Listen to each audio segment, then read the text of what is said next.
Hi hello. അപ്പോൾ ഇന്ന് ജർമ്മനിയിൽ എനിക്കൊരു എലി കടിച്ചു എന്നെ. ഇതെനിക്ക് ഇത്തിരി ഷോക്കിംഗ് ആയിട്ടുള്ള കാര്യമാണ്. ബിക്കോസ് ഇന്ത്യയിൽ പോലും എനിക്ക് ഇങ്ങനത്തെ ഒരു അനുഭവം ഉണ്ടായിട്ടില്ല. എലി കടിക്കുമെന്ന് പോലും സത്യം പറഞ്ഞാൽ എനിക്ക് അറിയില്ലായിരുന്നു. എൻ്റെ സിസ്റ്റർ പറഞ്ഞപ്പോഴാണ്.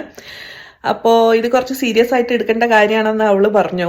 അതുകൊണ്ട് ഉറക്കത്തിൽ എനിക്ക് മനസ്സിലായി എലി കടിച്ചു എന്ന്. ബിക്കോസ് 2 ദിവസമായിട്ട് ഞാൻ എലീൻ്റെ കാൽപ്പാടൊക്കെ കണ്ടിരുന്നു, പോകുമെന്ന് വിചാരിച്ചു.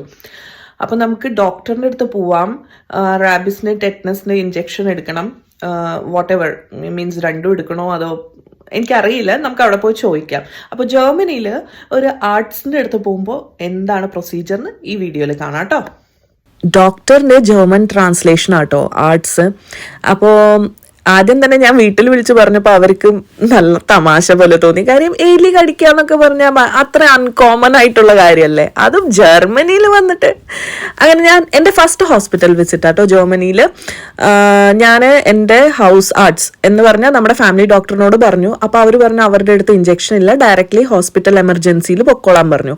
എനിക്ക് കുറച്ച് ടെൻഷൻ ഉണ്ടായിരുന്നു. കാര്യം ഞാൻ കേട്ടിട്ടുണ്ട് നമ്മൾ പോയാൽ ഡയറക്റ്റ്ലി അവർ നമ്മളെ അഡ്മിറ്റ് ചെയ്യൊന്നുമില്ല എന്ന്.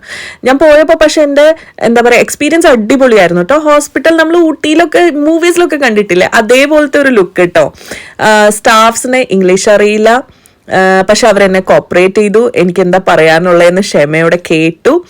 എന്നിട്ട് എനിക്ക് ടെറ്റനസിന് ഇഞ്ചെക്ഷനാണ് പ്രിസ്ക്രൈബ് ചെയ്തത് കേട്ടോ. വൂണ്ടില്ലാത്തതുകൊണ്ട് ഡോക്ടർ പറഞ്ഞു പേടിക്കേണ്ട, എന്നാലും സേഫ്റ്റിക്ക് വേണ്ടി നമ്മൾ ടെറ്റനസ് ഇഞ്ചെക്ഷൻ എടുത്തു. ഉറക്കത്തിൽ എനിക്ക് ഡിസ്കംഫർട്ട് തോന്നിയപ്പോഴേക്കും ഞാൻ ഞെട്ടി എണീറ്റപ്പോൾ എലി ചാടിപ്പോയി. അപ്പൊ ഇന്ന് ഞാൻ ഒരു കാര്യം പഠിച്ചു, എന്താ എലിയും മനുഷ്യന്മാരെ കടിക്കും.